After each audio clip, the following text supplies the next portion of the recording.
എല്ലാവർക്കും നമസ്കാരം. Daily test എന്ന സെഷനിലേക്ക് സ്വാഗതം. കഴിഞ്ഞ കുറച്ച് ദിവസമായിട്ട് ഈ ഡെയിലി ടെസ്റ്റ് എന്ന സെഷൻ നമ്മൾ ചെയ്യുന്നുണ്ടായിരുന്നില്ല. അപ്പോൾ ഇന്ന് മുതൽ വീണ്ടും നമ്മൾ റെസ്യൂം ചെയ്യണം ഡെയിലി ടെസ്റ്റ് എന്ന് പറഞ്ഞ സെഷൻ.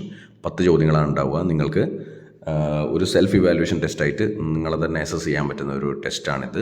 കറണ്ട് അഫയേഴ്സ് ഉണ്ട്, അതുപോലെ തന്നെ സ്റ്റാറ്റിക് ആയിട്ടുള്ള പോർഷൻസും കൂടി നമ്മൾ ഇൻവോൾവ് ചെയ്തിട്ടാണ് ഈ പറയുന്ന ഡെയിലി ടെസ്റ്റ് എന്ന സെഷൻ മുമ്പോട്ട് കൊണ്ടുപോകുന്നത്. അപ്പോൾ ആദ്യത്തെ ചോദ്യത്തിലേക്ക് കിടക്കുക. കൃഷി ഏത് ലിസ്റ്റിലാണ് ഉൾപ്പെട്ടിരിക്കുന്നത്? കൃഷി, അഗ്രികൾച്ചർ ഏത് ലിസ്റ്റിലാണ്? യൂണിയൻ ലിസ്റ്റാണോ, സ്റ്റേറ്റ് ലിസ്റ്റാണോ, അതോ കൺകറൻറ്റ് ലിസ്റ്റാണോ എന്നുള്ളതാണ് ചോദ്യം. കൃഷി ഏത് ലിസ്റ്റിലാണ് ഉൾപ്പെട്ടിരിക്കുന്നത്? 2, പ്രതിരോധം ഏത് ലിസ്റ്റിലാണ് ഉൾപ്പെട്ടിരിക്കുന്നത്? ഡിഫൻസ് ഏത് ലിസ്റ്റിലാണ് ഉൾപ്പെട്ടിരിക്കുന്നത്?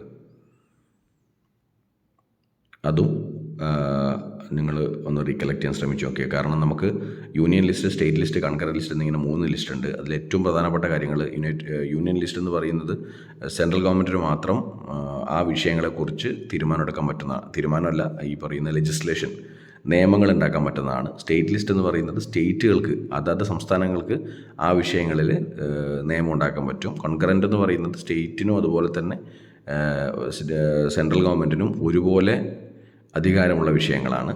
നിയമം ഉണ്ടാക്കാൻ വേണ്ടിയിട്ട് അത് ഒരുപോലെ അധികാരമുള്ള വിഷയങ്ങളാണ് കൺകറൻറ്റ് ലിസ്റ്റ്. അപ്പോൾ ചില ചോദ്യങ്ങൾ ഇപ്പം ഇങ്ങനെ വരാറുണ്ട്. പ്രതിരോധം എവിടെയാണ്, അല്ലെങ്കിൽ കൃഷി എവിടെയാണ്, ജയിൽ എവിടെയാണ്, പോസ്റ്റൽ സർവീസസ് എവിടെയാണ്, ബാങ്കിങ്, ഇൻഷുറൻസ് ഏത് ലിസ്റ്റിലാണ് ഉൾപ്പെട്ടിരിക്കുന്നത് എന്നൊക്കെ വരാറുണ്ട്. അതുകൊണ്ടാണ് ഇങ്ങനെയുള്ള ചോദ്യങ്ങൾ ഉൾപ്പെടുത്തിയിരിക്കുന്നത്. സലീം ദുറാനി ഏത് മേഖലയായി ബന്ധപ്പെട്ടിരിക്കുന്നു? കറണ്ട് അഫയേഴ്സ് ചോദ്യമാണ്. സലീം ദുറാനി ഏത് മേഖലയായി ബന്ധപ്പെട്ടിരിക്കുന്നു? ആഗോള ഫുട്ബോൾ സംഘടനയായ ഫിഫയുടെ തലവനായി തിരഞ്ഞെടുക്കപ്പെട്ടത് ആര്? വീണ്ടും തിരഞ്ഞെടുക്കപ്പെട്ട ഇതാരാണ്? അപ്പോൾ 4ാമത്തെ ചോദ്യമാണ്. ആഗോള ഫുട്ബോൾ സംഘടനയായ ഫിഫയുടെ തലവനായിട്ട് തിരഞ്ഞെടുക്കപ്പെട്ടത് ആരാണ്? 5 ജനസംഖ്യാ നിയന്ത്രണം, കുടുംബാസൂത്രണം എന്നിങ്ങനെയുള്ള വിഷയങ്ങൾ ഏത് ലിസ്റ്റിലാണുള്ളത്? അപ്പോൾ 3 ഇതുമായി ബന്ധപ്പെട്ടിട്ടുണ്ട്. യൂണിയൻ ലിസ്റ്റ്, സ്റ്റേറ്റ് ലിസ്റ്റ്, അതുപോലെ തന്നെ കൺകറൻറ്റ് ലിസ്റ്റുമായി ബന്ധപ്പെട്ടിട്ട് തന്നെയുള്ള ചോദ്യങ്ങളായി. ജനസംഖ്യാ നിയന്ത്രണം, കുടുംബാസൂത്രണം എന്നിങ്ങനെയുള്ള വിഷയങ്ങൾ ഏത് ലിസ്റ്റിലാണുള്ളത്? 2016 101 ഭേദഗതി എന്തുമായി ബന്ധപ്പെട്ടിരുന്നു? 101 ഭേദഗതി 101 കോൺസ്റ്റിറ്റ്യൂഷൻ അമെൻമെൻറ്റ് ആക്ട്. അവശിഷ്ടാധികാരത്തെക്കുറിച്ച് പരാമർശിക്കുന്ന ആർട്ടിക്കിൾ ഏതാണ്? അവശിഷ്ടാധികാരത്തെക്കുറിച്ച് പരാമർശിക്കുന്ന ആർട്ടിക്കിൾ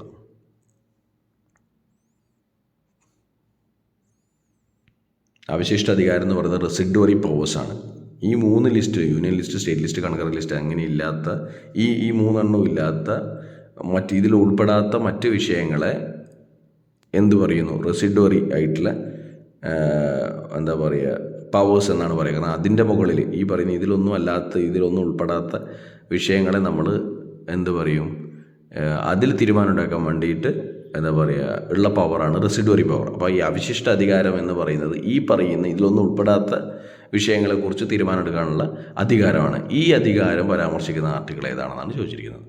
8ാമത്തെ ചോദ്യം. പാർലമെൻറ്റിന് എക്സ്ട്രാ ടെറിട്ടോറിയൽ ലെജിസ്ലേഷൻ അല്ലെങ്കിൽ ഈ അധികാരമുണ്ട്. ഈ എക്സ്ട്രാ ടെറിട്ടോറിയൽ എന്ന് പറഞ്ഞാൽ നമ്മുടെ ടെറിട്ടോറിയൽ എക്സ്റ്റൻ്റായി ഇന്ത്യക്ക് പുറത്തും പാർലമെൻറ്റിന് നിയമം ഉണ്ടാക്കാനുള്ള അധികാരമുണ്ട് എന്നാണ് പറഞ്ഞിരിക്കുന്നത്. ശരിയാണോ തെറ്റാണോ എന്ന് പറഞ്ഞു. 9 സ്വർണ്ണാഭരണത്തിന് പരിശുദ്ധി ഉറപ്പുവരുത്താൻ കേന്ദ്ര സർക്കാർ അവതരിപ്പിച്ച സംവിധാനം ഏതാണ്? പുതിയ പരിപാടിയാണ്. അതെന്താണ്? ഹോൾമാർക്കിംഗ് സിസ്റ്റമാണ്. എന്താണ് അതിൻ്റെ പേര്?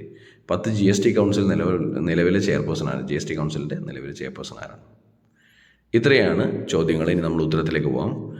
ആദ്യത്തെ ചോദ്യം. കൃഷി ഏത് ലിസ്റ്റിലാണ് ഉൾപ്പെട്ടിരിക്കുന്നത്? സ്റ്റേറ്റ് ലിസ്റ്റിലാണ് കൃഷി ഉൾപ്പെട്ടിരിക്കുന്നത്. ഇതിൻ്റെ അർത്ഥം എന്താണെന്ന് വെച്ചാൽ ഈ പറയുന്ന അഗ്രികൾച്ചറുമായി ബന്ധപ്പെട്ടുള്ള കാര്യങ്ങൾ സ്റ്റേറ്റിന് നിയമം ഉണ്ടാക്കാൻ പറ്റും എന്നാണ്. പ്രതിരോധം ഏത് ലിസ്റ്റിലാണ് ഉൾപ്പെടുത്തിയിരിക്കുന്നത്? Union list. ഡിഫൻസ് വളരെ ഇമ്പോർട്ടൻ്റ് ആണ്. ഡിഫൻസ് എപ്പോഴും യൂണിയൻ ലിസ്റ്റിലാണ്.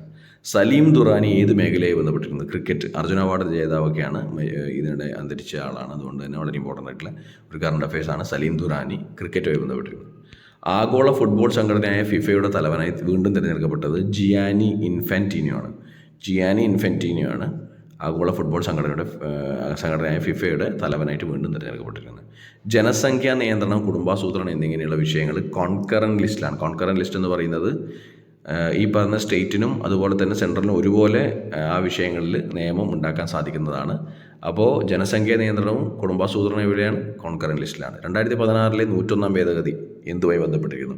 2017 GST നിയമം നിലവിൽ വന്നത് 1 ജൂലൈ 2017. ഇപ്പം 2016 എന്നുള്ള കൺഫ്യൂഷൻ വേണ്ട. 101 ഭേദഗതി എന്തുമായി ബന്ധപ്പെട്ടിരിക്കുന്നു എന്ന് നോക്കിയാൽ മതി. അപ്പോൾ എന്താണത്? GST ആയി ബന്ധപ്പെട്ടിരിക്കുകയാണല്ലേ.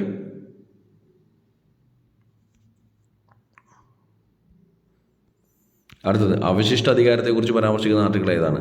248 റെസിഡ്വറി പവേഴ്സിനെ കുറിച്ച് റെസ്യൂഡറി പവേഴ്സ് എന്താണെന്നൊന്നുകൂടെ പറയാം.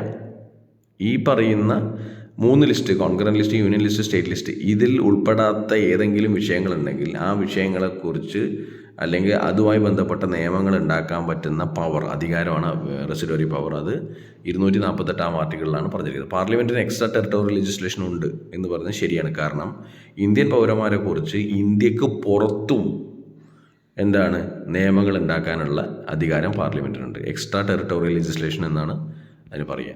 സ്വർണ്ണാഭരണത്തിൻ്റെ പരിശുദ്ധി ഉറപ്പുവരുത്താൻ കേന്ദ്ര സർക്കാർ അവതരിപ്പിച്ച സംവിധാനം ഏതാണ്? HUID, ഹോൾമാർക്ക് യൂണീക്ക് ഐഡൻറ്റിഫിക്കേഷനാണ് സ്വർണ്ണാഭരണത്തിൻ്റെ പരിശുദ്ധി ഉറപ്പുവരുത്താൻ കേന്ദ്ര സർക്കാർ അവതരിപ്പിച്ച സംവിധാനം. Hallmark unique identification. GST council നിലവിലെ ചെയർപേഴ്സൺ ആരാണ്? GST കൗൺസിൽ ഒരു കോൺസ്റ്റിറ്റ്യൂഷണൽ ബോഡിയാണ്. 279A ഓഫ് ദി ഇന്ത്യൻ കോൺസ്റ്റിറ്റ്യൂഷനാണ് GST കൗൺസിൽ. GST കൗൺസിലിൻ്റെ ചെയർപേഴ്സൺ എപ്പോഴും യൂണിയൻ ഫിനാൻസ് മിനിസ്റ്ററാണ്. ഇപ്പോഴത്തെ യൂണിയൻ ഫിനാൻസ് മിനിസ്റ്റർ നിർമ്മല സീതാരാമനാണ്. ഇന്നത്തെ കട്ട് ഓഫ് എന്ന് പറയുന്നത് നമ്മുടെ ടെസ്റ്റ് കഴിഞ്ഞിരിക്കുകയാണ്. 7 ഇന്നത്തെ കട്ട് ഓഫ്. വളരെ ഈസിയാണ്. അപ്പോൾ ഓക്കെ, ബൈ, ടേക്ക് കെയർ.